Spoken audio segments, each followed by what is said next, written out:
ಓಂ ಕಾಮಾಚ್ಚ ನಾನುಮಾನಾಪೇಕ್ಷಾ ಓಂ.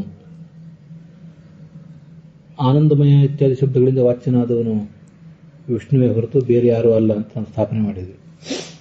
ಮತ್ತೆ ಜೀವರಿಗೂ ಜೀವ ಪರಮಾತ್ಮನಿಗೂ ಭೇದವನ್ನು ಕೂಡ ಸ್ಥಾಪನೆ ಮಾಡಿದ್ವಿ. ಆದರೆ ನಾವು ಸ್ಥಾಪನೆ ಮಾಡಿದ ಭೇದಕ್ಕೆ ಅನುಮಾನಗಳ ವಿರೋಧ ಇದೆಯಲ್ವಾ ಅಂತ ಒಂದು ಪ್ರಶ್ನೆ ಅದ್ವೈತಗಳಿಂದ ಬಂದಿತ್ತು. ಅದರ ಕುರಿತಾಗಿ ಏನೇನು ಅನುಮಾನಗಳು ಪ್ರಯುಕ್ತ ಆಗಿವೆ ಅದ್ವೈತ ಗ್ರಂಥಗಳಲ್ಲಿ ಅದನ್ನೆಲ್ಲ ನೋಡಿದ್ದೇವೆ. ಕೆಲವು ಭೇದಗಳನ್ನು ನಿರಾಕರಣೆ ಮಾಡುವಂಥವು, ಇನ್ನು ಕೆಲವು ಅಭೇದವನ್ನು ಸ್ಥಾಪನೆ ಮಾಡುವಂಥವು, ಮತ್ತು ಕೆಲವು ಎಲ್ಲ ಶರೀರಗಳು ಕೂಡ ಒಬ್ಬನೇ ಜೀವನ ಭೋಗಕ್ಕೆ ಸಾಧನ ಆಗಿವೆ ಅಂತ ಸಾಧನೆ ಮಾಡುವ ಮೂಲಕ ಅಭೇದವನ್ನು ಸ್ಥಾಪನೆ ಮಾಡುವಂಥವು. ಈ ಥರ ಅನೇಕ ಥರದ ಅನುಮಾನಗಳನ್ನು ಪ್ರಯೋಗಿಸಿದ್ದಾರೆ. ಆ ಎಲ್ಲ ಅನುಮಾನಗಳಿಂದ ಈ ನಾವು ಪ್ರತಿಪಾದನೆ ಮಾಡಿದ ಭೇದಕ್ಕೆ ವಿರೋಧ ಬರ್ತದಲ್ಲ ಅಂತ ಒಂದು ಪ್ರಶ್ನೆ. ಆ ಪ್ರಶ್ನೆಗೆ ಉತ್ತರ ರೂಪವಾಗಿ ಕಾಮಾಚ್ಚ ನಾನುಮಾನಾಪೇಕ್ಷ ಅಂತ ಈ ಸೂತ್ರ ಹೊರಟಿದೆ. ಅದರಲ್ಲಿ ಸತ್ತರ್ಕ ದೀಪಾವಳಿಯಲ್ಲಿರುವ ಅನುಮಾನ ಇತ್ಯಾದಿ ಎಲ್ಲ ನೋಡಿದ್ದೇವೆ. ಅದು ಸತ್ತರ್ಕ ದೀಪಾವಳಿ ಮುಂದಿನ ವಾಕ್ಯಗಳನ್ನು ನೋಡಬೇಕು. ಇತ್ಯಾದ್ಯನುಮಾನಂ ಜೀವೇಶ ಭೇದ ವಿರೋಧಿ. ನಾವು ತೋರಿಸಿರುವಂತಹ ಈ ಎರಡು ಅನುಮಾನಗಳು ಇವೇ ಮೊದಲಾದ ಅನುಮಾನಗಳು ಜೀವನಿಗೂ ಈಶ್ವರನಿಗೂ ನೀವು ಹೇಳುವ ಭೇದಕ್ಕೆ ವಿರೋಧಿಯಾಗಿದೆಯಲ್ಲ. ಇತ್ಯೇತತ್ ನಿಷೇಧತ್. ಈ ಒಂದು ವಾದವನ್ನು, ಈ ಒಂದು ಅನುಮಾನಗಳನ್ನು ನಿರಾಕರಣೆ ಮಾಡುವ ಸೂತ್ರವನ್ನು ಉಪನ್ಯಾಸ್ಯ ತೋರಿಸಿ ಅದನ್ನು ಯಾಚಷ್ಟೇ ವ್ಯಾಖ್ಯಾನ ಮಾಡ್ತಿದ್ದಾರೆ ಆಚಾರ್ಯರು. ಈ ಮುಂದಿನ ಎರಡು ಸ್ಟೇಟ್ಮೆಂಟ್ಗಳು ಇವು ಬಹಳ ಮುಖ್ಯ, ಇದನ್ನು ನಾವು ಗಮನಿಸಬೇಕು. ಜೀವಸ್ಯ ಈಶತ್ವಂ ಅನುಭವ ವಿರುದ್ಧಂ, ಈಶಸ್ಯ ಜೀವತ್ವಂ ಶ್ರುತಿ ವಿರುದ್ಧಂ. ಇದ್ರ ಬಗ್ಗೆ ನಮಗೆ ಪ್ರಬಲವಾದಂತಹ ನಿಷ್ಠೆ ಇರಬೇಕಾದದ್ದು. ಈ ಅಭೇದ ಅಂತ ಅನ್ನೋದು ಏನಿದೆಯಲ್ಲ, ಅಭೇದ ಅಥವಾ ಭೇದ, ಅದು ಜೀವನಿಂದ ಈಶ್ವರನಿಗೆ ಭೇದ, ಹಾಗೆ ಈಶ್ವರನಿಂದ ಜೀವನಿಗೆ ಭೇದ, ಅದಕ್ಕೆ ವಿರುದ್ಧವಾದದ್ದು ಅಭೇದ. ಈಗಾಗಲೇ ಈ ಹಿಂದೆ 2-3 ಬಾರಿ ನಾವು ಚರ್ಚೆ ಮಾಡಿದ್ದೀವಿ. ಈಶ್ವರ ಪ್ರತಿಯೋಗಿಕ, ಜೀವ ಅನಿಯೋಗಿಕ ಭೇದ ಅಂತ ಅನ್ನೋದು ನಮಗೆ ಪ್ರತ್ಯಕ್ಷ ಸಿದ್ಧ ಆಗಿದೆ ಅನ್ನೋದನ್ನು ಆಚಾರ್ಯರು ಬೇರೆ ಬೇರೆ ಕಡೆ ಸ್ಥಾಪನೆ ಮಾಡಿದ್ದಾರೆ. ಜೀವನಿಗೆ ಈಶ್ವರನಿಂದ ಅಭೇದವನ್ನ ಯಾರಾದರೂ ಹೇಳಿದರೆ, ಯಾವುದಾದ್ರೂ ವೇದವಾಕ್ಯ ಹೇಳಿದರೆ, ಅದು ನಮ್ಮ ಅನುಭವಕ್ಕೆ ವಿರುದ್ಧವಾಗಿದೆ. ಅನುಭವಕ್ಕೆ ವಿರುದ್ಧ ಆಗಿದೆ ಅಂತ ಅನ್ನೋದು ನಮ್ಗೆ ಗಮನಕ್ಕೆ ಬರಬೇಕಷ್ಟೆ. ಅದನ್ನೇ ಈ ಮೊದಲನೇ ವಾಕ್ಯ ಹೇಳ್ತದೆ. ಈ ಪ್ರತಿಯೋಗಿ ಅನುಯೋಗಿ ಅಂತ ಏನು ಶಬ್ದಗಳನ್ನು ಪ್ರಯೋಗ ಮಾಡ್ತಿರ್ತೀವಲ್ಲ, ಎಲ್ಲಿ ಭೇದವನ್ನು ಹೇಳ್ತೀವೋ ಅದು ಅನುಯೋಗಿ, ಯಾವುದರಿಂದ ಭೇದವನ್ನು ಹೇಳ್ತೀವಲ್ಲ ಅದು ಪ್ರತಿಯೋಗಿ. ಈ ಥರ ಅರ್ಥ ಅದಕ್ಕೆ. ಹಾಗೆ ಅಭೇದಕ್ಕೂ ಕೂಡ ಎಲ್ಲಿ ಅಭೇದವನ್ನು ಹೇಳ್ತಿರ್ತೀವಿ, ಭೇದವನ್ನು ಹೇಳಿದ ಮೇಲೆ ಭೇದದ ಅಭಾವವೇ ಅಭೇದ. ಎಲ್ಲಿ ಅಭೇದವನ್ನು ಹೇಳ್ತೀವೋ ಅದು ಅನುಯೋಗಿ, ಯಾವುದರಿಂದ ಅಭೇದವನ್ನು ಹೇಳ್ತೀವೋ ಅದು ಪ್ರತಿಯೋಗಿ. ಈ ಜೀವಸ್ಯ ಈಶತ್ವಂ ಅನುಭವ ವಿರುದ್ಧಂ. ಈಶ ಪ್ರತಿಯೋಗಿಕ, ಪರಮಾತ್ಮನನ್ನ ಪ್ರತಿಯೋಗಿಯನ್ನಾಗಿ ಮಾಡಿರುವ, ಜೀವನನ್ನ ಅನುಯೋಗಿಯನ್ನಾಗಿ ಹೊಂದಿರುವಂತಹ ಭೇದ ನಮಗೆ ಪ್ರತ್ಯಕ್ಷ ಸಿದ್ಧ ಆಗಿದೆ. ಆದ್ದರಿಂದ ಈ ಜೀವನಿಗೆ ಈಶತ್ವವನ್ನು ಯಾವುದಾದ್ರೂ ಶ್ರುತಿ ಹೇಳಿದರೆ ಅದನ್ನು ನಮಗೆ ಒಪ್ಪಲಿಕ್ಕೆ ಸಾಧ್ಯ ಇಲ್ಲ. ಅದು ನಮ್ಮ ಅನುಭವಕ್ಕೆ ವಿರುದ್ಧವಾಗಿದೆ. ಅನುಭವ, ಅದಕ್ಕೆ ನಾನು ಮೊದಲು ಅನುಭವ ಏನು ತೋರಿಸಿದೆ. ನಮ್ಮ ಅನುಭವ ಅನ್ನೋದು ನಾನು ಈಶ್ವರನಲ್ಲ ಅಂತ ಅನುಭವ ನಮಗಿದೆ, ಸ್ಪಷ್ಟವಾದ ಅನುಭವ ಇದೆ. ಅಂದರೆ ಈಶ್ವರ ಪ್ರತಿಯೋಗಿಕ, ಜೀವ ಅನಿಯೋಗಿಕ ಅಥವಾ ಅಸ್ಮದ್ ಅನಿಯೋಗಿಕ ಭೇದ ಅಂತ ಅನ್ನೋದು ನಮಗೆ ಅನುಭವ ಸಿದ್ಧವಾಗಿದೆ. ಈಗ ಅನುಭವ ಸಿದ್ಧವಾಗಿರುವುದರಿಂದ ಅನುಭವಕ್ಕೆ ವಿರುದ್ಧವಾದ ಯಾವುದೇ ಸಂಗತಿಯನ್ನು ಶ್ರುತಿ ಪ್ರತಿಪಾದನೆ ಮಾಡಿದರೆ ಆ ಶ್ರುತಿ ಆ ಅರ್ಥದಲ್ಲಿ ಪ್ರಾಮಾಣ್ಯವನ್ನೇ ಹೊಂದೋದಿಲ್ಲ ಅಂತದರ ತಾತ್ಪರ್ಯ. ಇನ್ನು ಈಶಸ್ಯ ಜೀವತ್ವಂ ಶ್ರುತಿ ವಿರುದ್ಧಂ. ಪರಮಾತ್ಮನನ್ನ ಜೀವ ಅಂತ ಯಾವುದಾದ್ರೂ ಶ್ರುತಿ, ಇನ್ನೊಂದು ಯಾವುದಾದ್ರೂ ಅನುಮಾನವೋ ಮತ್ತೊಂದು ಯಾವುದಾದ್ರೂ ಶ್ರುತಿಯೋ ಏನಾದರೂ ಪ್ರತಿಪಾದನೆ ಮಾಡಿದರೆ ಅದು ಶ್ರುತಿಯಿಂದ ವಿರುದ್ಧ ಅಂತ. ಇದು ನೋಡಿ, ಇಲ್ಲೇ ಜೀವ ಜೀವ ಪ್ರತಿಯೋಗಿಕ. ಹಿಂದೆ ಜೀವ ಅನುಯೋಗಿಯಾಗಿದ್ದ, ಈಗ ಜೀವ ಪ್ರತಿಯೋಗಿ ಆಗ್ತಾನೆ. ಜೀವನೇ ಪ್ರತಿಯೋಗಿಯಾಗಿರುವ ಪರಮಾತ್ಮನೇ ಅನುಯೋಗಿಯಾಗಿರುವಂಥ ಭೇದ ಅಂತನ್ನೋದು ಬೇರೆ ಬೇರೆ ದ್ವಾಸಪರ್ಣ ಇತ್ಯಾದಿ ಎಲ್ಲ ಶ್ರುತಿಗಳಿಂದಲೂ ಪ್ರತಿಪಾದಿತ ಆಗಿದೆ. ಹಾಗೆ ಅದು ಅನುಭವ ಸಿದ್ಧ ಅಲ್ಲ.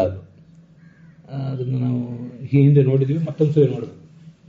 ಯಾವುದಾದ್ರೂ ಒಂದು ಧರ್ಮಿಯಲ್ಲಿ ಒಂದು ಧರ್ಮವನ್ನು ತಿಳ್ಕೋಬೇಕಾದ್ರೆ ಅದು ಪ್ರತ್ಯಕ್ಷವಾಗಿ ತಿಳ್ಕೋಬೇಕಾದ್ರೆ ಧರ್ಮಿ ಅಂತನ್ನೋದು ಪ್ರತ್ಯಕ್ಷವಾಗಿರ್ಬೇಕು. ಧರ್ಮಿ ಪ್ರತ್ಯಕ್ಷವಾಗಿದ್ದರೆ ಅದರಲ್ಲಿ ಆ ಧರ್ಮವನ್ನು ಕೂಡ ನಾವು ಪ್ರತ್ಯಕ್ಷವಾಗಿ ತಿಳ್ಕೋಬಹುದು. ನಾವು ನಮಗೆ ಪ್ರತ್ಯಕ್ಷ, ಆದ್ದರಿಂದ ಪರಮಾತ್ಮನಿಂದ ನಮ್ಮಲ್ಲಿ ಭೇದವನ್ನು ನಾವು ಪ್ರತ್ಯಕ್ಷವಾಗಿ ಕಾಣಬಹುದು. ಆದರೆ ಪರಮಾತ್ಮ ನಮಗೆ ಪ್ರತ್ಯಕ್ಷನಲ್ಲ, ಅವನು ಶ್ರುತಿಯಿಂದ ಮಾತ್ರ ಗಮ್ಯ. ಆದ್ದರಿಂದ ಪರಮಾತ್ಮನಲ್ಲಿರುವ ಭೇದವನ್ನು, ಜೀವನಿಂದ ಜಡದಿಂದ ಪರಮಾತ್ಮನಲ್ಲಿ ಬರುವಂತಹ ಭೇದವನ್ನು ಪ್ರತ್ಯಕ್ಷದಿಂದ ನಮಗೆ ಕಾಣುವ ಸಾಧ್ಯ ಇಲ್ಲ, ಅದು ಶ್ರುತಿಯಿಂದ ಕಾಣಬೇಕು. ಹೀಗೆ ಶ್ರುತಿಯಿಂದ ಕಂಡ ಮೇಲೆ ಮತ್ತೊಂದು ಯಾವುದಾದ್ರೂ ಶ್ರುತಿಯೋ ಅನುಮಾನವೋ ಆ ಪರಮಾತ್ಮನನ್ನ ಜೀವ ಆಗಿದ್ದಾನೆ, ಜೀವನದಿಂದ ಅಭಿನ್ನನಾಗಿದ್ದಾನೆ ಪ್ರತಿಪಾದನೆ ಮಾಡಿದರೆ ಅದು ಶ್ರುತಿಗೆ ವಿರುದ್ಧ ಆಗ್ತದೆ ಅಂತ ಅದರ ತಾತ್ಪರ್ಯ. ಏವಂ ಪ್ರತ್ಯಕ್ಷಾದಿ ಪ್ರಮಾಣ ವಿರೋಧ ತನ್ನ ಅನುಮಾನ ಜೀವೇಶ ಭೇದಂ ನಿಷೇಧಂ ಶಕ್ನೋತಿ. ಹೀಗೆ ನೀವೇನು ಅನುಮಾನಗಳನ್ನು ಪ್ರಯೋಗ ಮಾಡಿದ್ರಲ್ಲ, ಈ ಯಾವ ಅನುಮಾನವೂ ಕೂಡ ಪ್ರತ್ಯಕ್ಷದಿಂದ ಮತ್ತು ಶ್ರುತಿಯಿಂದ ವಿರುದ್ಧವಾಗಿದೆ. ಆದ್ದರಿಂದ ಅದಕ್ಕೆ ಜೀವೇಶ ಭೇದವನ್ನು ನಿರಾಕರಣೆ ಮಾಡಲಿಕ್ಕೆ ಸಾಧ್ಯ ಇಲ್ಲ. ಇದನ್ನೇ ನೋಡಿ, ಈ ತರ ಅನುಭವ ವಿರೋಧ ಇದೆ ಮತ್ತು ಶ್ರುತಿ ವಿರೋಧ ಇರೋದ್ರಿಂದ ನಿಮ್ಮ ಅನುಮಾನಗಳನ್ನು ನಾವು ಪ್ರತ್ಯೇಕವಾಗಿ ನಿರಾಕರಣೆ ಮಾಡುವುದಿಲ್ಲ ಅಂತ ಪದ್ಮನಾಭ ತೀರ್ಥರ ತಾತ್ಪರ್ಯ. ವಿಮತಃ ಭೇದ ಮಿಥ್ಯಾ ಭೇದತ್ವ ಚಂದ್ರಭೇದವತ್ ಅಂತ ಹೀಗೆಲ್ಲ ಅನುಮಾನ ಪ್ರಯೋಗ ಮಾಡುವುದಾದ್ರೆ, ವಿಮತಃ ಭೇದ ಸತ್ಯ ಭೇದತ್ವ ಘಟಪಟ ಭೇದವತ್ ಅಂತ ಹೀಗೆಲ್ಲ ನಾವು ಕೂಡ ಅನುಮಾನ ಪ್ರಯೋಗ ಮಾಡಬಹುದು. ಅನುಮಾನ ಪ್ರಯೋಗ ಯಾರು ಹೇಗೂ ಪ್ರಯೋಗ ಮಾಡಬಹುದು. ಜೀವ ಈಶೇನ ಅಭಿನ್ನ ಚೇತನತ್ವಾತ್ ಅಂತ ಹೀಗೆ ಪ್ರಯೋಗ ಮಾಡಿದರೆ ಈ ಎಲ್ಲ ಅನುಮಾನಗಳಿಗೂ ಕೂಡ ಒಂದಲ್ಲ ಒಂದು ಹೇತ್ವಾಭಾಸಗಳನ್ನ, ಹೇತುವಿನ ದೋಷಗಳನ್ನು ತೋರಿಸಬಹುದು ಮುಖ್ಯ. ಆದರೆ ಆ ಹೇತುವಿನ ದೋಷಗಳನ್ನು ತೋರಿಸಿ ಸಮಯ ವ್ಯರ್ಥ ಮಾಡೋದಕ್ಕಿಂತ ಅನುಭವ ವಿರೋಧವನ್ನು ನಾವು ಮನಗಾಣುವುದು ಹೆಚ್ಚು ಮುಖ್ಯ. ಈಗ ನೋಡಿ, ಹೇತ್ವಾಭಾಸವನ್ನು ಯಾವಾಗ ತೋರಿಸ್ತಿರ್ತಾರೆ ಅಂದರೆ ಸಾಮಾನ್ಯವಾಗಿ ವಾದ ಪ್ರತಿವಾದಗಳು ನಡೆದಾಗ ನೀವು ಪ್ರಯೋಗ ಮಾಡಿದ ಅನುಮಾನ ತಪ್ಪಿದೆ, ಅದಕ್ಕೆ ಹೀಗೆ ದೋಷ ಇದೆ ಅಂತ ತೋರಿಸಬೇಕಾಗ್ತದೆ. ವಾದ ಪ್ರತಿವಾದಗಳು ನಮ್ಮ ಮನಸ್ಸಿನೊಳಗೆ ನಡೆದಾಗ ಈ ಅನುಭವ ವಿರೋಧ ಶ್ರುತಿ ವಿರೋಧ ಅಂತನೂ ಬಹಳ ಮುಖ್ಯ. ನಾವು ವಾದ ಪ್ರತಿವಾದಗಳು ನಮ್ಮ ಒಳಗೆ ನಡೆದಾಗ ಕೂಡ ಕೆಲವು ಬಾರಿ ಹೇತ್ವಾಭಾಸಗಳು ಬೇಕಾಗ್ತವೆ, ಯುಕ್ತಿಗಳ ಚಿಂತನೆ ಬೇಕಾಗ್ತದೆ, ಇಲ್ಲ ಅಂತಲ್ಲ. ಆದರೆ ಈ ಥರ ಅನುಭವ ವಿರೋಧ ಶ್ರುತಿ ವಿರೋಧ ಅಂತನೂ ಹೆಚ್ಚು ಮುಖ್ಯ. ಪ್ರಮಾಣ ವಿರುದ್ಧವಾದದ್ದನ್ನು ಅನುಮಾನ ಯಾವತ್ತೂ ಸ್ಥಾಪನೆ ಮಾಡೋದಿಲ್ಲ. ಪ್ರಮಾಣ ವಿರುದ್ಧವಾದನ್ನು ಅನುಮಾನ ಒಂದು ವೇಳೆ ಸ್ಥಾಪನೆ ಮಾಡುವುದಾದರೆ, ಅಂಥ ಅನುಮಾನ ಪ್ರಮಾಣ ಆಗುವುದಾದರೆ, ಈಗ ನೀವು ಹಾಗೆ ಮಾಡಿದರೆ ನಮಗೆ ನಾನು ಜೀವನ ಪರಮಾತ್ಮ ಅಲ್ಲ ಅಂತ ಅನುಭವ ಇದೆ, ನಿಮಗೆ ನಾನು ಪರಮಾತ್ಮ ಅಲ್ಲ ಅಂತ ನಿಮಗೆಲ್ಲರಿಗೂ ಅನುಭವ ಇದೆ. ಇಂಥದನ್ನು ಈ ಜೀವ ಈಶೇನ ಅಭಿನ್ನ ಚೇತನತ್ವಾತ್ ಈಶವತ್ ಅಂತ ಅನುಮಾನ ಪ್ರಯೋಗ ಮಾಡಿದರೆ ಆ ಅನುಮಾನ ಪ್ರಮಾಣ ಆಗುವುದಾದರೆ, ಹಾಗಾದರೆ ಅಗ್ನಿ ಅನುಷ್ಣ ಪದಾರ್ಥತ್ವಾತ್ ಅಂತ ಯಾಕೆ ಅನುಮಾನ ಪ್ರಯೋಗ ಮಾಡಬಾರ್ದು? ಅಗ್ನಿಯು ಅದಕ್ಕೆ ಅಗ್ನಿ ಅಂತ ಪಕ್ಷ, ಅನುಷ್ಣ ಅಂತ ಸಾಧ್ಯ, ಪದಾರ್ಥ ಆಗಿರುವುದರಿಂದ ಅಂತ ಹೇತು. ಯಾಕಂದ್ರೆ ಜಲವತ್ತು ಅಂತ ದೃಷ್ಟಾಂತನೂ ತೋರಿಸ್ಬೋದು. ಈ ಅನುಮಾನನೂ ಪ್ರಮಾಣ ಆಗಿಬಿಡಬೇಕಾಗ್ತದೆ. ಅದಕ್ಕಲ್ಲಿ ನೀವೇನು ಹೇಳಬೇಕು? ಬಾಧ ಅಂತ ಹೇಳಬೇಕು. ಪ್ರತ್ಯಕ್ಷದಿಂದ ಬಾಧ ಅಂತಲೇ ಹೇಳಬೇಕಷ್ಟು, ಬೇರೆ ಮಾರ್ಗ ಇಲ್ಲ ಅಲ್ಲಿ. ಆದ್ದರಿಂದ ಪ್ರಬಲವಾದ ಪ್ರತ್ಯಕ್ಷ ಮತ್ತು ಶ್ರುತಿಗಳು ಇವುಗಳಿಂದ ಬಾಧ ಬಂದಾಗ ಅನುಮಾನ ಅಂತಂದು ಸ್ಟ್ಯಾಂಡ್ ಆಗುವುದಿಲ್ಲ ಅಂತ ತಾತ್ಪರ್ಯ. ಅತಃ ಅತೀಂದ್ರಿಯಾರ್ಥೆ ಶ್ರುತ್ಯಂಗತ್ವೇನೈವ ಅನುಮಾನ ಉಪಾದೇಯಂ ನ ಶ್ರುತಿಮಪಹಾಯ ಇತ್ಯರ್ಥಃ. ಅದರಲ್ಲೂ ಅತೀಂದ್ರಿಯವಾದ ವಸ್ತುಗಳನ್ನು ನಾವು ವಿಚಾರ ಮಾಡ್ತಾ ಕೂತಾಗ ಶ್ರುತಿಗೆ ಅಂಗವಾಗಿ ಅನುಮಾನವನ್ನು ತಗೊಳ್ಬೇಕು. ಒಂದು 2-4 ಶ್ರುತಿಗಳನ್ನು ಇಟ್ಕೊಂಡು ವಿಚಾರ ಮಾಡುವಾಗ ಈ ಶ್ರುತಿಗೆ ಹೀಗೆ ಅರ್ಥ ಮಾಡಬೇಕು, ಹಾಗೆ ಅರ್ಥ ಮಾಡಬೇಕು ಅಂತ ಮಥನ ಮಾಡುವಾಗ ಮಾತ್ರ ಅನುಮಾನ. ಹೊರತು ಶ್ರುತಿಯನ್ನೇ ಬಿಟ್ಟು ಶ್ರುತಿಯ ಯಾವ ಬೆಂಬಲವೂ ಇಲ್ಲದೇನೆ ಕೇವಲ ಅನುಮಾನ ಪ್ರಯೋಗ ಮಾಡಬಾರದು ಅಂತ ಅದರ ತಾತ್ಪರ್ಯ. ವಿಮತಃ ಭೇದ ಭೇದತ್ವಾತ್ ಅಂತ ಅವರು ಅನುಮಾನ ಪ್ರಯೋಗ ಮಾಡಿದಾಗ ವಿಮತಃ ಭೇದ ಮಿಥ್ಯಾ ಅದಕ್ಕೆ ವಿರುದ್ಧವಾಗಿ ವಿಮತಃ ಭೇದ ಸತ್ಯ ಭೇದತ್ವಾತ್ ಘಟಪಟ ಭೇದವತ್ ಅಂತ ಅನುಮಾನ ಪ್ರಯೋಗ ಮಾಡಬಹುದು. ಅಥವಾ ವಿಮತಃ ಭೇದ ಸತ್ಯ ಪ್ರಾಮಾಣಿಕತ್ವಾತ್ ಅಂದ್ರೆ ಅಥವಾ ಪ್ರತ್ಯಕ್ಷ ಸಿದ್ಧತ್ವಾತ್ ಘಟಪಟ ಭೇದವತ್ ಅಂತ ಹೀಗೆ ಪ್ರಯೋಗ ಮಾಡಿದರೆ ಸಾಧ್ಯಾಭಾವ ಸಾಧಕವಾದಂತಹ ಅಂದರೆ ಮಿಥ್ಯಾತ್ವಾಭಾವ ಸಾಧಕವಾದ ಬೇರೊಂದು ಹೇತುವನ್ನು ನಾವು ಪ್ರಯೋಗ ಮಾಡಿದ್ರಿಂದ ಅದು ಸತ್ಪ್ರತಿಪಕ್ಷ ಆಗ್ತದೆ. ತೇನೈವ ಹೇತುನ ಹೇತ್ವಂತರೇಣ ಹೀಗೆಲ್ಲ ಬೇರೆ ಬೇರೆ ಥರದ ವಿಭಾಗಗಳಿವೆ ಅಲ್ಲಿ ಈ ಪ್ರಮಾಣ ಶಾಸ್ತ್ರದಲ್ಲಿ. ಆದ್ದರಿಂದ ಅದನ್ನು ಬೇರೆ ಬೇರೆ ರೀತಿಯಾಗಿ ಉಪಯೋಗ ಮಾಡಬೇಕಷ್ಟೆ. ಮುಂದೆ ತ್ರಿವಿಕ್ರಮ ಪಂಡಿತರ ಟೀಕಾದಲ್ಲಿ ಅತ್ರ ಉಚ್ಯತೆ ನಚ ತತ್ತದನುಮಾನ ವಿರೋಧ ಐತಿ. ಇದಕ್ಕೆ ಈ ಎಲ್ಲ ಅನುಮಾನಗಳಂತೂ ನಾವು ನೋಡಿದ್ದೀವಿ, ಅದ್ವೈತಗಳು ಪ್ರಯೋಗ ಮಾಡಿದ ಅನುಮಾನಗಳನ್ನು. ಅದಕ್ಕೆ ವಿರುದ್ಧವಾಗಿ ನಚ ತತ್ತದನುಮಾನ ವಿರೋಧ, ಅವರವರು ಹೇಳಿರುವ ಅನುಮಾನಗಳಿಂದ ಭೇದಕ್ಕೆ ಏನೂ ವಿರೋಧ ಇಲ್ಲ. ಯಾಕೆಂದರೆ ಆಭಾಸತ್ವಾದಿ ದೃಶಾನ, ನೀವು ಪ್ರಯೋಗ ಮಾಡಿರುವ ಅನುಮಾನಗಳೆಲ್ಲವೂ ಕೂಡ ಆಭಾಸ ಆಗಿವೆ ಅಂತಾರೆ ತ್ರಿವಿಕ್ರಮ ಪಂಡಿತರು. ಯಾಕೆಂದರೆ ಕಾಮಾಚ ನಾನುಮಾನಾಪೇಕ್ಷ ಶ್ರುತ್ಯನನುಸಾರೆ, ಶ್ರುತಿಯನ್ನು ನಾವು ಬಳಸದೇನೆ ಹೋದರೆ, ಅದ್ಮೇಲೆ ಅವಲಂಬಿತರೇ ಆಗದೆ ಹೋದರೆ ಯಥಾಕಾಮಂ ಅನುಮಾತಂ ಶಕ್ಯತೆ, ನಮ್ಮ ಇಚ್ಛೆಗೆ ತಕ್ಕಂತೆ ಏನೂ ಅನುಮಾನವನ್ನು ಪ್ರಯೋಗ ಮಾಡಬಹುದು. ಅತಃ ಅತ್ರ ನ ಶ್ರೌತೆ ತತ್ವೇ ಶ್ರುತಿ ನಿರಪೇಕ್ಷಂ ಅನುಮಾನಂ ಅಪೇಕ್ಷತೆ. ಈ ಶ್ರೌತೆ ತತ್ವೇ ಅಂದರೆ ಶ್ರುತಿಯಿಂದ, ಅಂದರೆ ಶಾಸ್ತ್ರದಿಂದ ಮಾತ್ರ ತಿಳಿಯಬೇಕಾದ ತತ್ವದ ಕುರಿತಾಗಿ ಶ್ರುತಿ ನಿರಪೇಕ್ಷಂ ಅನುಮಾನಂ, ಶ್ರುತಿಯ ಬೆಂಬಲವಿಲ್ಲದ ಅನುಮಾನವು ನ ಅಪೇಕ್ಷತೆ, ಅದು ಈ ಜಿಜ್ಞಾಸುಗಳಿಂದ ಅಪೇಕ್ಷಿಸಲ್ಪಡೋದಿಲ್ಲ. ಜಿಜ್ಞಾಸುಗಳು ಅಂಥ ಅನುಮಾನಕ್ಕೆ ಬೆಲೆ ಕೊಡೋದಿಲ್ಲ ಅಂತದ ತಾತ್ಪರ್ಯ. ಇನ್ನು ನೋಡಿ, ಇವರು ಪದ್ಮನಾಭ ತೀರ್ಥರು ಜಾಸ್ತಿ ಅದ್ರ ಬಗ್ಗೆ ಏನು ವಿಚಾರ ಮಾಡಿರಲಿಲ್ಲ. ಆದರೆ ತ್ರಿವಿಕ್ರಮ ಪಂಡಿತರ ಅನುಮಾನದಲ್ಲಿ, ಟೀಕಾದಲ್ಲಿ ನಿರ್ವಿಶೇಷ ಚೇತನತ್ವಾದಿ ಹೇತ್ವ ಸಿದ್ಧೇಶ್ಚ ಅಂತ ಒಂದು ವಾಕ್ಯ ಪ್ರಯೋಗ ಇದೆ. ಇವರು ನೀವೇನು ಪ್ರಯೋಗ ಮಾಡಿದ್ದೀರಲ್ಲ ಅನುಮಾನ, ಆ ಅನುಮಾನವನ್ನು ಹೇಗೆ ವಿಮರ್ಶಿಸಬಹುದು ಅನ್ನೋದನ್ನು ಹೇಳ್ತಿದ್ದಾರೆ. ಅಲ್ಲಿ ಜೀವೋ ಬ್ರಹ್ಮ ಚೇತನತ್ವಾತ್ ಬ್ರಹ್ಮವತ್ ಅಂತ ಹೀಗೆ ಅನುಮಾನ ಇದೆಯಲ್ಲ, ಅವರು ಅನುಮಾನ ಜೀವನು ಬ್ರಹ್ಮನಾಗಿದ್ದಾನೆ ಯಾಕೆಂದ್ರೆ ಚೇತನನಾಗಿರುವುದರಿಂದ ಅಂತ. ಆ ಚೇತನನಾಗಿರುವುದರಿಂದ ಅಂತೇನಿದೆಯಲ್ಲ, ಅದರ ಬಗ್ಗೆ ಈಗ ನಾವು ನಿಮ್ಮನ್ನ ಹೀಗೆ ಪ್ರಶ್ನೆ ಮಾಡ್ತೇವೆ. ಈ ಚೇತನತ್ವ ಅಂತಂದ್ರೆ ಅದು ನಿರ್ವಿಶೇಷ ಚೇತನತ್ವವೋ ಸವಿಶೇಷ ಚೇತನತ್ವವೋ, ನಿಮ್ಮ ತಾತ್ಪರ್ಯ ಏನು ಅಂತ ಅದನ್ನು ನಾವು ನಿಮ್ಮನ್ನ ವಿವರಿಸಿ ಈ ಥರ ಪ್ರಶ್ನೆ ಮಾಡ್ತೇವೆ.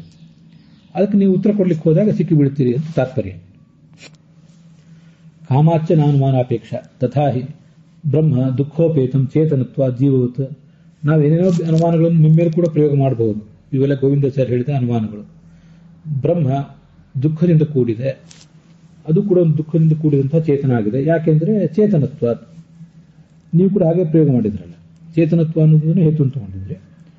ಬ್ರಹ್ಮವು ಚೇತನ ಆಗಿರುವುದರಿಂದ ದುಃಖದಿಂದ ಕೂಡಿದೆ, ಯಾಕೆಂದ್ರೆ ಜೀವವತ್, ರಾಮ ಎಂಬ ಜೀವ, ಇಲ್ಲಿ ಕೃಷ್ಣ ಎಂಬ ಜೀವ, ಇವರು ಯಾರ್ಯಾರು ಇದ್ದಾರೆ ಜಗತ್ತಿನಲ್ಲಿ. ರಾಮಕೃಷ್ಣ ಅಂದ್ರೆ ಸಾಮಾನ್ಯ ಚೇತನದ ಬಗ್ಗೆ ನಾನು ಹೇಳಿದ್ದು. ಅವರೆಲ್ಲ ಚೇತನರಾಗಿರುವುದರಿಂದ ಹೇಗೆ ದುಃಖೋಪೇತರೋ ಅಜ್ಞಾನಿಗಳು, ಹಾಗೆ ಇವನು ದುಃಖೋಪೇತ, ಇವನು ಅಜ್ಞಾನಿ ಅಂತೆಲ್ಲ ಅನುಮಾನ ಪ್ರಯೋಗ ಮಾಡಬೇಕಾಗ್ತದೆ. ವನ್ಹಿ ಅನುಷ್ಠ ವಸ್ತುತ್ವ ಸಲಿಲವತ್, ಇದನ್ನು ನಾವು ಪದ್ಮನಾಭ ತೀರ್ಥರು ಟೀಕಾದಲ್ಲಿ ಈಗಾಗಲೇ ನೋಡಿದ್ದೇವೆ. ವನ್ಹಿ ಉಷ್ಣವಾಗಿಲ್ಲ, ಯಾಕೆಂದ್ರೆ ಅದು ತಂಪಾಗಿದೆ, ಯಾಕೆಂದ್ರೆ ವಸ್ತು ಆದ್ದರಿಂದ ನೀರಿನಂತೆ. ತುರಗ ಶೃಂಗಿ ಚತುಷ್ಪಾತ್ವಾತ್ ವೃಷಭವತ್, ಕುದುರೆ ಕೊಂಬುಳ್ಳದ್ದಾಗಿದೆ, ಯಾಕೆಂದ್ರೆ 4 ಕಾಲು ಉಳ್ಳದ್ದಾದ್ರಿಂದ. ವೃಷಭದಂತೆ ಅಂದ್ರೆ ಎತ್ತಿನಂತೆ. ಜೀವೋ ಮಿಥ್ಯಾ ಜೀವತ್ವಾತ್ ಎನ್ನೈವಂ ತನ್ನೈವಂ ಯಥಾಘಟ ದೇವದತ್ತ ಜಾಯ ಯಜ್ಞದತ್ತ ಭೋಗಾಯತನಂ ಸ್ತ್ರೀತ್ವಾತ್ ಯಜ್ಞದತ್ತ ಜಾಯಾವತ್ ಅಂತ ಹೀಗೊಂದು ಪ್ರಯೋಗ ಮಾಡಿದ್ದಾರೆ. ಜೀವೋ ಮಿಥ್ಯಾ ಜೀವತ್ವಾತ್ ಅನ್ನೋದನ್ನು ಬಿಡಿ, ಅದನ್ನ ನಾನು ಏನು ತಗೊಳ್ಳೋದಿಲ್ಲ. ಸರ್ವಾಣಿ ಶರೀರಾಣಿ ಮದ್ಭೋಗಾಯತನಾನಿ ಅಂತ ಒಂದು ಅನುಮಾನ ಬಂತಲ್ಲ, ಎಲ್ಲಾ ಶರೀರಗಳು ನನ್ನ ಭೋಗಕ್ಕಾಗಿರುವಂಥವು.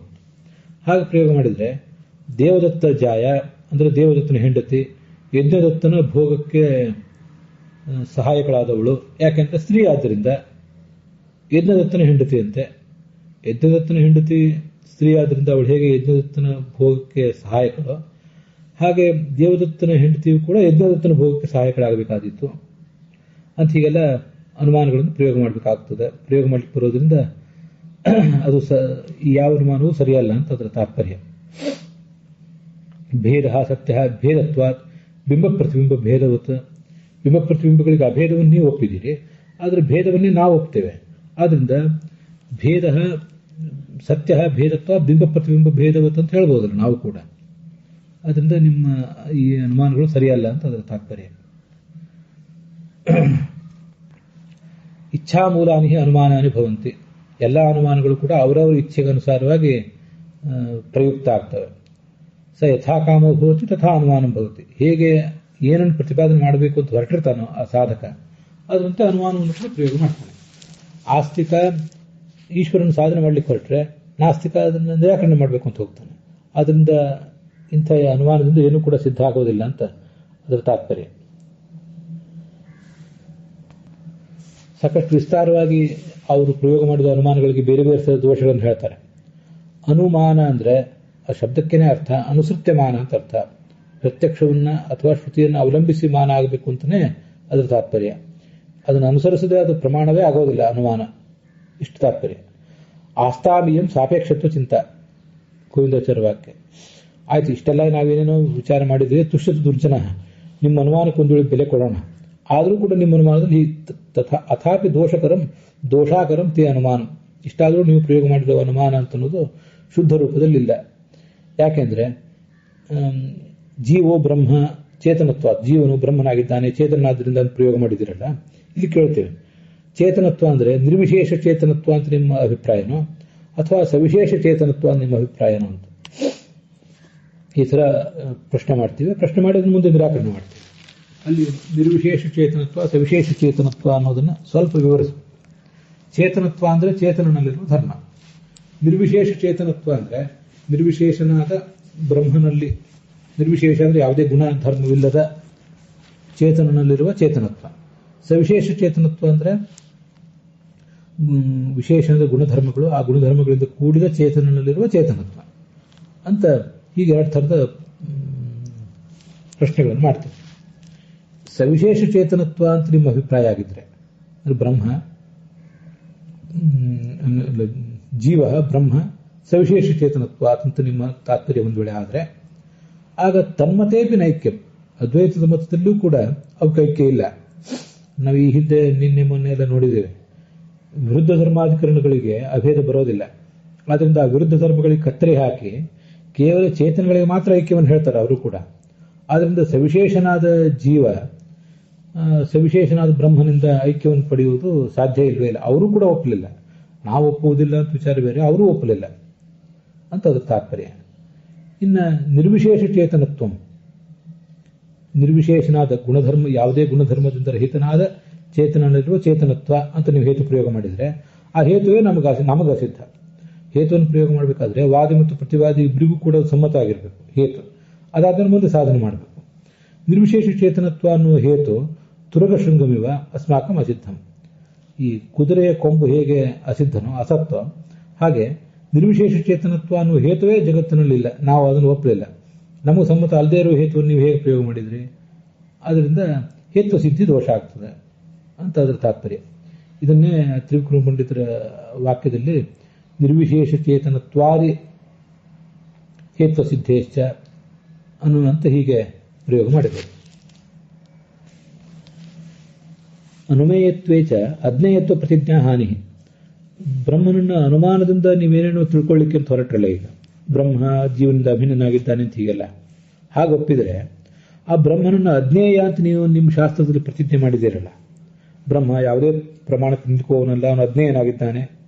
ಹಾಗೆ ಬ್ರಹ್ಮನ ತಿಳ್ಕೊಳ್ಳೋದು ಹೇಗೆ ಅಂದರೆ ಪ್ರತ್ಯಕ್ಷದಿಂದ ತಿಳಿಯೋದು ಸಾಧ್ಯ ಇಲ್ಲ, ಅನುಮಾನದಿಂದಲೂ ತಿಳಿಯೋದು ಸಾಧ್ಯ ಇಲ್ಲ, ಶಬ್ದದಿಂದಲೂ ಕೂಡ ಶಕ್ತಿ ವೃತ್ತಿಯಿಂದ ತಿಳಿಯೋದು ಸಾಧ್ಯ ಇಲ್ಲ, ಲಕ್ಷಣದಿಂದ ಮಾತ್ರ ತಿಳಿಬೇಕು ಅಂತ ನೀವು ನಿಮ್ಮ ಸಿದ್ಧಾಂತದಲ್ಲಿ ಹೇಳಿದ್ದೀರಿ.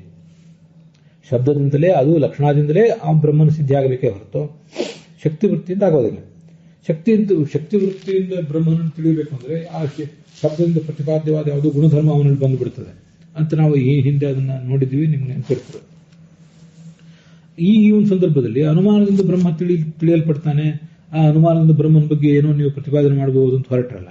ಹಾಗೆ ಮಾಡಿಬಿಟ್ರೆ ಅಜ್ಞೇಯತ್ವವನ್ನು ನೀವೇನು ಬ್ರಹ್ಮನಿಗೆ ಪ್ರತಿಜ್ಞೆ ಮಾಡಿದಿರಿ ಈ ಹಿಂದೆ, ಅದಕ್ಕೆ ಹಾನಿ ಬರ್ತದಲ್ವಾ ಅಂತ ಪ್ರಶ್ನೆ. ಇದು ನಿರಾಕರಣೆ, ಅವ್ರನ್ನ ನಾವು ನಿರಾಕರಿಸಿದ್ವಿ. ನೈಷಾ ತಕ್ಕೇಣ ಮಿತಿರಾಪನೀಯ ಪ್ರೋಕ್ತ ಅನ್ಯೇನೈವ ಸುಜ್ಞಾನಾಯ ಪ್ರೇಷ್ಠ ಇತಿ. ಈ ಏಷಾ ಮತಿ, ಈ ಬುದ್ಧಿ ಅಂದರೆ ಪರಮಾತ್ಮನ ವಿಷಯಕವಾದ ಬುದ್ಧಿ, ತರ್ಕದಿಂದ ನ ಆಪನೀಯ, ಅದನ್ನು ತಂದುಕೊಳ್ಳಿಕ್ಕೆ ಬರೋದಿಲ್ಲ, ಅದನ್ನು ನಿರಾಕರಿಸಲಿಕ್ಕೂ ಬರೋದಿಲ್ಲ. ಅಂತ ಈಗ ತಾತ್ಪರ್ಯ. ಅದನ್ನೇ ಹೇಳ್ತಾರೆ. ಏಷಾ ಬ್ರಹ್ಮಮತಿ ತರ್ಕೇಣ ನ ಅಪನೇತು ಶಕ್ಯ, ಅದನ್ನು ನಿರಾಕರಿಸಲಿಕ್ಕೆ ಬರುವುದಿಲ್ಲ. ನಚ ತರ್ಕೇಣ ಪ್ರಾಪಣೀಯ, ತರ್ಕದ ಮೂಲಕವಾಗಿ ಆ ತತ್ವಜ್ಞಾನವನ್ನು ಪಡೆಯಲಿಕ್ಕೂ ಬರೋದಿಲ್ಲ, ನಿರಾಕರಿಸಲಿಕ್ಕೂ ಬರೋದಿಲ್ಲ. ಅನ್ಯೇನ ಅನ್ಯತ್ವಜ್ಞಾನಿನೈವ ಪ್ರೋಕ್ತ ಸುಜ್ಞಾನಾಯ ಸ್ಯಾತ್, ಯಾವ ಗುರುವಿಗೆ ಭೇದ ಜ್ಞಾನ ಅಂತನ್ನೋದು ಸ್ಥಿರವಾಗಿದೆಯೋ, ಭೇದವನ್ನು ಇನ್ನೂ ಅವನಿಗೆ ಪರಮಾತ್ಮ ಕಾಣದೇ ಇರಬಹುದು, ಪರಮಾತ್ಮ ಸಾಕ್ಷಾತ್ಕಾರ ಆಗಿಲ್ಲದೆ ಇರಬಹುದು. ಇದು ನೋಡಿ ನನ್ನ ವಿಶ್ಲೇಷಣೆ ಇದೆ, ಅಲ್ಲಿಲ್ಲ. ಪರಮಾತ್ಮನ ಇನ್ನೂ ಕಂಡಿಲ್ಲದೆ ಇರಬಹುದು, ಅವನೇನು ಅಪರೋಕ್ಷ ಜ್ಞಾನಿ ಅಲ್ಲದೆ ಇರಬಹುದು. ಆದರೆ ಪರಮಾತ್ಮನಿಂದ ತನಗೆ ಕನಿಷ್ಠ ಪಕ್ಷ ಪರಮಾತ್ಮನಿಂದ ತನಗೆ ಅವನು ಭೇದವನ್ನು ತಿಳ್ಕೊಂಡಿರ್ಬೇಕು. ಪರಮಾತ್ಮ ಪ್ರತಿಯೋಗಿಕ ಅಸ್ಮದನುಯೋಗಿಕ ಭೇದವನ್ನು ಆತ ಚೆನ್ನಾಗಿ ಅನುಭವಿಸಿರಬೇಕು. ಮತ್ತೆ ಹಾಗೆ ಉಳಿದ ಜೀವರು, ನೀವೆಲ್ಲ ಜೀವರೇನಿದ್ದೀರಿ, ನಿಮ್ಮಿಂದ ನನಗೆ ಅನುಭವ ಭೇದ ಅಂತನ್ನೋದು ನನಗೆ ಅನುಭವಿಸಿದ್ದೇ ಇರಬೇಕು. ಜಡದಿಂದ ಭೇದ ಅಂತನ್ನೋದು ನನಗೆ ಅನುಭವಿಸಿದ್ದೇ ಇರಬೇಕು. ಪರಮಾತ್ಮ ಆಗಲಿ ನೀವ್ಯಾರಾಗಲಿ ನನಗೆ ಪ್ರತ್ಯಕ್ಷ ಸಿದ್ಧರಲ್ಲ, ನನಗೆ ನಾನು ಪ್ರತ್ಯಕ್ಷ ಸಿದ್ಧ ಮತ್ತು ಜಡ ವಸ್ತುಗಳು ಪ್ರತ್ಯಕ್ಷ ಸಿದ್ಧ. ಅದೇನೇ ಇರಲಿ, ಅಂತೂ ನಾನಂತೂ ನನಗೆ ಪ್ರತ್ಯಕ್ಷ ಸಿದ್ಧ. ಆದ್ದರಿಂದ ನಾನೆಂಬ ಧರ್ಮಿ ನನಗೆ ಪ್ರತ್ಯಕ್ಷ ಸಿದ್ಧ ಆಗಿರೋದ್ರಿಂದ ನನ್ನಲ್ಲಿ ಭೇದವನ್ನು ಪರಮಾತ್ಮನಿಂದ, ಉಳಿದೆಲ್ಲ ಜೀವರಿಂದ, ಮತ್ತೆ ಜಡರಾದಂಥ ಈ ಘಟಪಟಾದಿ ವಸ್ತುಗಳಿಂದಲೂ ಅವನು ತಿಳಿದಿರಬೇಕು. ಅಂಥ ಅನ್ಯತ್ವ ಜ್ಞಾನಿಯನ್ನು, ಭೇದ ಜ್ಞಾನವನ್ನು ಚೆನ್ನಾಗಿ ಅನುಭವಿಸಿರುವಂಥ ಗುರು ಅವನೇ ಅನ್ಯ. ಅವನಿಂದ ಜ್ಞಾನ ಬಂದರೆ ಅದು ಸುಜ್ಞಾನಾಯ ಸ್ಯಾತ್, ಒಂದು ಶ್ರೇಷ್ಠವಾದ ತತ್ವಜ್ಞಾನ ಮುಂದಿನ ಶಿಷ್ಯರಿಗೆ ಹೋಗ್ಲಿಕ್ಕೆ ಸಾಧ್ಯ ಅಂತ ತಾತ್ಪರ್ಯ. ಆಪನೇಯ ಅಂತೇನಿದೆಯಲ್ಲ ಶ್ರುತಿಯಲ್ಲಿ, ಅದಕ್ಕೆ ಹೀಗೆ ವಿಚ್ಛೇದ ಮಾಡಿ ಅರ್ಥ ಮಾಡ್ಕೋಬೇಕು. ಆಪನೇಯ ಅಂತನ್ನುವಲ್ಲಿ ಆಂಗ್ ಅಂತ ಒಂದು ಉಪಸರ್ಗ, ಅಪನೇಯ ಅಂತ ಅಪ ಅಂತ ಮತ್ತೊಂದು ಉಪಸರ್ಗ, ನೇಯ ಅಂತ ಇನ್ನೊಂದು ಧಾತು. ಅದು ಇತಿ ವಿಚ್ಛಿತ್ಯ ಅರ್ಥಮಾಹ ತರ್ಕೇಣ ನ ಅಪನೇತು ಶಕ್ಯ. ಆ ಅಂದ್ರೆ ಸಾಮಸ್ಥ್ಯೇನ, ಆ ಅಂದ್ರೆ ಪೂರ್ಣವಾಗಿ ಅಂತ ಅರ್ಥ. ಅಪನೇತು ನ ಶಕ್ಯ, ತೆಗೆದು ಹಾಕ್ಲಿಕ್ಕೆ ಬರೋದಿಲ್ಲ. ಇನ್ನೊಂದೇನು ಮಾಡಬೇಕು ಅಂದ್ರೆ ಆಪನೇಯ. ಇಲ್ಲಿ ನೋಡಿ, ಮೊದಲನೇದ್ರಲ್ಲಿ ಆ ಅಪನೇಯ. ಅಪನೇಯ ಅಂದ್ರೆ ತೆಗೆದು ಹಾಕೋದು, ಆ ಅಪನೇಯ ಅಂದ್ರೆ ಪೂರ್ಣವಾಗಿ ತೆಗೆದು ಹಾಕೋದು, ಅದು ಸಾಧ್ಯ ಇಲ್ಲ. ಎರಡನೇದ್ರಲ್ಲಿ ಆಪನೇಯ ಅಂತ ಒಂದೇ, ಇಲ್ಲಿ ಆ ಅಪನೇಯ ಇಲ್ಲ. ಎರಡನೇ ಅರ್ಥದಲ್ಲಿ ಆಪನೇಯ ಅಂತ ಇಟ್ಕೊಂಡು, ಅದು ಮೂಲತಃ ಏನು ಅಂದರೆ ಆಪನೀಯ. ಅದು ಆಪನೀಯ ಅಂದ್ರೆ ನಮ್ಗೆ ಗೊತ್ತಿರುವಂತೆ ಈ ಆಪಲ್ ವ್ಯಾಪ್ತ ಧಾತು ಇದೆಯಲ್ಲ, ಅದರ ಅನಿಯರ್ ಪ್ರತ್ಯಯ, ಅವಾಗ ಅದು ಆಪನೀಯ ಅಂತ ಆಗ್ತದೆ. ಸರ್, ಆಪನೀಯ ಇದ್ದದ್ದು ಹೇಗಾಯಿತು ಅಂತ ಪ್ರಶ್ನೆ ಬರ್ತದೆ. ಆಪನೇಯ ಇತಿ ಪ್ರತಿನಿಧಂ ವಿವಕ್ಷಿತ್ವ ಅತಿಶಯಾರ್ಥಕ ಈಕಾರಸ್ಯ ಏಕಾರ, ಅತಿಶಯಾರ್ಥೆ ಈಕಾರಸ್ಯ ಏಕಾರ. ಈಗ ನೋಡಿ, ಅಪನೇಯ ಅಂತ ಇಟ್ಕೊಂಡಾಗ ಆ ಪ್ಲಸ್ ಅಪನೇಯ ಅಂತ ಇಟ್ಕೊಂಡಾಗ ಅದು ನೀಜ್ ಪ್ರಾಪಣಿ ಧಾತು, ಅದರ ಯತ್ ಪ್ರತ್ಯಯ ಆದ್ರಿಂದ ನೇಯ ಅಂತನೂ ಸಹಜ. ಆದರೆ ಆಪನೀಯ ಅಂತ ಇಟ್ಕೊಂಡಾಗ ಅಲ್ಲಿದ್ದದ್ದು ಆಪಲ್ ವ್ಯಾಪ್ತ ಧಾತು ಇಟ್ಕೊಂಡಾಗ ಆಪನೀಯ ಆಗ್ತದೆ. ಆಪ್ತವ್ಯಂ, ಆಪನೀಯಂ, ಆಪ್ಯಂ ಅಂತ ಮೂರು ಪ್ರತ್ಯಯಗಳು. ಅದರಲ್ಲಿ ಅನಿಯರ್ ಪ್ರತ್ಯಯ ಇಟ್ಕೊಂಡಾಗ ಆಪನೀಯ ಅಂತ ಆಗ್ತದೆ. ಅದೇ ಈಕಾರಕ್ಕೆ ಏಕಾರ ಬಂದಿದೆ. ಮತ್ತೆ ಏಕಾರ ಬಂದು ಏನಾಯ್ತು, ಯಾಕೆ ಬರ್ತದೆ ಅಂದ್ರೆ ಅತಿಶಯಾರ್ಥೆ ಈಕಾರ, ಹೆಚ್ಚಿಂದು ಅನ್ನೋದನ್ನು ತೋರಿಸ್ಲಿಕ್ಕೋಸ್ಕರ ಈಕಾರ ಬರ್ತದೆ. ಅದು ಹೆಚ್ಚಿಂದು ಅಂತ ಅದನ್ನೇ ಪ್ರಾಪಣೀಯ ಅಂತ ಮಾಡಿತ್ತು. ನೈಷಾ ತರ್ಕೇಣ ಮತಿರಾಪನೀಯ ಅಂತಿದೆಯಲ್ಲ ಶ್ರುತಿಯಲ್ಲಿ, ಆಪನೀಯ ಅನ್ನೋದನ್ನ ತ್ರಿವಿಕ್ರಮ ಪಂಡಿತರು ಪ್ರಾಪಣೀಯ ಅಂತ ಪ್ರ ಉಪಸರ್ಗ ತೋರಿಸಿದಾರಲ್ಲ. ಪ್ರ ಉಪಸರ್ಗ ಎಲ್ಲಿಂದ ತಗೊಂಡ್ರಂದ್ರೆ ಈ ಇದ್ದದ್ದು ಆಯ್ತಲ್ಲ ಶ್ರುತಿಯಲ್ಲಿ, ಆ ಅತಿಶಯವನ್ನೇ ಪ್ರ ಅನ್ನೋ ಉಪಸರ್ಗದಿಂದ ತೋರಿಸಿದ್ದಾರೆ ಅಂತದ್ರ ತಾತ್ಪರ್ಯ. ಹಾಗಾಗಿ ಆಪನೀಯ ಅಂತಂದ್ರೆ ಒಳಗೆ ತರೋದು ಅಂತ ಅರ್ಥ, ಒಳಗೆ ತರಲಿಕ್ಕೆ ಯೋಗ್ಯವಾದದ್ದು. ಪ್ರಾಪಣೀಯ ಅಂದ್ರೆ ಚೆನ್ನಾಗಿ ತರಲಿಕ್ಕೆ ಯೋಗ್ಯವಾದದ್ದು. ಅಂತೂ ಭಗವತ್ ವಿಷಯಕ ತತ್ವಜ್ಞಾನವನ್ನು ಒಳಗೆ ತರಲಿಕ್ಕಾಗಲಿ, ಅದನ್ನು ಉನ್ಮೂಲನ ಮಾಡಲಿಕ್ಕಾಗಲಿ ತರ್ಕದಿಂದ ಸಾಧ್ಯ ಇಲ್ಲ ಅಂತ ಅದ್ರ ತಾತ್ಪರ್ಯ. ಸ್ವಬುದ್ಧಿ ಊಹೆ ಮಾತ್ರೇಣ ಅಪನೇಯ ಅಂದ್ರೆ ನ ಪ್ರಾಪಣೀಯ ಅಂತ ಒಂದು ಅರ್ಥ. ನ ಅಪನೇತವ್ಯಾವ ನ ಹಾತವ್ಯಾವ. ರಂಗರಾಮಾನುಜರಂತೂ ಬೇರೆ ಬೇರೆ ತೋರಿಸಿದ್ದಾರೆ. ರಾಮಾನುಜಾಚಾರ್ಯ ಭಾಷ್ಯ ಬರೆದಿಲ್ಲ, ರಂಗರಾಮಾನುಜರು ಅಂತ ಅವ್ರ ಮತದಲ್ಲಿ ಬಂದವರು ನ ಆಪನೀಯ ನ ಪ್ರಾಪಣೀಯ ಅಂತಾನೆ ಮಾಡಿದ್ದಾರೆ. ಮತ್ತೆ ವಾಮನ ಪಂಡಿತರು ಅವರು ಕೂಡ ತರ್ಕೇಣ ನ ಪ್ರಾಪಣೀಯ ನಾಪ್ಯನುಮಾತು ಅಪನೇತು ಶಕ್ಯ. ವಾಮನ ಪಂಡಿತರು ಅಂದ್ರೆ ನಾರಾಯಣ ಪಂಡಿತರ ಮಗ. ಅವರು ಉಪನಿಷತ್ ಜೈತಿರ್ತಿಗೆ ಟೀಕಾ ಮಾಡಿದಾರಲ್ಲ, ತರ್ಕದಿಂದ ನ ಪ್ರಾಪಣೀಯ, ಆ ಪರಮಾತ್ಮ ವಿಷಯಕ ತತ್ವಜ್ಞಾನವನ್ನ ತರುವುದು ಸಾಧ್ಯ ಇಲ್ಲ, ಸಂಪಾದಿಸುವುದು ಸಾಧ್ಯ ಇಲ್ಲ. ಪ್ರಾಪಣೀಯ ಅಂದ್ರೆ ನಾಪಿ ಅಪನೇತು ಶಕ್ಯ, ಇದ್ದ ತತ್ವಜ್ಞಾನವನ್ನು ತರ್ಕದ ಬಲದಿಂದ ಕಿತ್ತಾಕುವುದು ಸಾಧ್ಯವಿಲ್ಲ ಅಂತ ಹೀಗೆ ವಾಮನ ಪಂಡಿತರ ಮಾತನ್ನು ಹೇಳಿದ್ದಾರೆ. ಮುಂದೆ ಜಯತೀರ್ಥರು ಏನರ್ಥ ಸ್ವಲ್ಪ ಬೇರೆ ಥರ ಮಾಡಿದ್ದಾರೆ, ಇದೇ ಅರ್ಥ, ಅದನ್ನು ಗೋವಿಂದಾಚಾರ್ಯ ಹೇಳಿದ್ದಾರೆ. ಅದನ್ನು ಹೇಗೂ ಜಯತೀರ್ಥ ಟೀಕಾದಲ್ಲೇ ನಾವು ಮುಂದೆ ನೋಡೋಣ. ಹೊರಹಾಕುವುದು ಅಂತ ಅರ್ಥ ಬಂದಾಗ ಮೊದಲನೇ ಅರ್ಥದಲ್ಲಿ ಆಂಗ್ ಅಪ ಇತ್ಯುಪಸರ್ಗ ದ್ವಯಪೂರ್ವಕ ನೀಜ್ ಪ್ರಾಪಣೆ ಧಾತುವಿನ ಯತ್ ಪ್ರತ್ಯಯ ಅಂತ ಅದು ಶಬ್ದ. ಅದು ನೀಜ್ ಪ್ರಾಪಣೆ ಧಾತುವಿಗೆ ನೇತವ್ಯಂ ಮತ್ತು ತವ್ಯ ಪ್ರತ್ಯಯ, ನಯನೀಯಂ ಅಂತ ಅನಿಯರ್ ಪ್ರತ್ಯಯ, ನೇಯಂ ಅಂತ ಅದು ಅನಿಯರ್ ಪ್ರತ್ಯಯ, ಇದು ಯತ್ ಪ್ರತ್ಯಯ. ಶ್ರುತಿರಾಪ ನೇಯ ಅಂತ ಪ್ರಯೋಗ ಮಾಡಿದರೆ ಅದು ಯತ್ ಪ್ರತ್ಯಯದ ಉದಾಹರಣೆ. ಅಂತೂ ಪರಮಾತ್ಮ ವಿಷಯಕವಾದ ಬುದ್ಧಿಯನ್ನು ಕಿತ್ತಾಕ್ಲಿಕ್ಕೆ ಬರೋದಿಲ್ಲ ಅಂತ ಅದರ ಅಭಿಪ್ರಾಯ. ಈಗ ಎರಡನೇ ವ್ಯಾಖ್ಯಾನ ಏನು ತೋರಿಸಿದ್ದಾರೆ ಗೋವಿಂದಾಚಾರ್ಯರು, ಅಲ್ಲಿ ಅದು ನೀಜ್ ಪ್ರಾಪಣೆ ಧಾತು ಅಲ್ವೇ ಅಲ್ಲ, ಆಪಲ್ ವ್ಯಾಪ್ತವ ಧಾತು, ಅದರ ಅನಿಯರ್ ಪ್ರತ್ಯಯ, ತವ್ಯ ಪ್ರತ್ಯವೂ ಅಲ್ಲ, ಯತ್ ಪ್ರತ್ಯವೂ ಅಲ್ಲ, ಅನಿಯರ್ ಪ್ರತ್ಯಯ. ಇಲ್ಲಿ ಉಪಸರ್ಗ ಇಲ್ಲವೇ ಇಲ್ಲ. ಆಪನೀಯ, ಆಪ್ತವ್ಯಂ, ಆಪನೀಯಂ, ಆಪ್ಯ ಮತ್ತು 3 ಪ್ರತ್ಯಯ, ಅದರಲ್ಲಿ ಅನಿಯರ್ ಪ್ರತ್ಯಯದ ಶಬ್ದ ಇದು. ಉಪಸರ್ಗ ಯಾವ ಉಪಸರ್ಗ, ಹಿಂದೆ 2 ಉಪಸರ್ಗ ಇತ್ತು, ಇಲ್ಲಿ 1 ಉಪಸರ್ಗವೂ ಇಲ್ಲ. ಆಪನೀಯ ಎಂಬಲ್ಲಿ ಈಕಾರ ಹೋಗಿ ಏಕಾರ ಆಗಿದೆ ಶ್ರುತಿಯಲ್ಲಿ. ಯಾಕೆ ಅಂದರೆ ಪೂರ್ಣವಾಗಿ ತರುವುದು, ಮನಸ್ಸಿಗೆ ತೃಪ್ತಿಯಾಗುವಂತೆ ತರುವುದು, ಹೀಗೆಲ್ಲ ಅರ್ಥದಲ್ಲಿ ಅತಿಶಯ ಬಂದಿದೆ. ಆ ಅತಿಶಯ ಅನ್ನೋದನ್ನೇ ಪ್ರಾಪಣೀಯ ಅಂತ ತ್ರಿವಿಕ್ರಮ ಪಂಡಿತರು ಪ್ರ ಅಂತ ಉಪಸರ್ಗ ಸೇರಿಸಿ ಹೇಳಿದ್ದಾರೆ. ಅಲ್ಲಿಗೆ ಇವತ್ತಿನ ಈ ಭಾಗ ತ್ರಿವಿಕ್ರಮ ಪಂಡಿತರ ತತ್ವ ಪ್ರತೀತದ ವಿವರಣದೊಂದಿಗೆ ಸಮಾಪ್ತ ಆಗಿದೆ.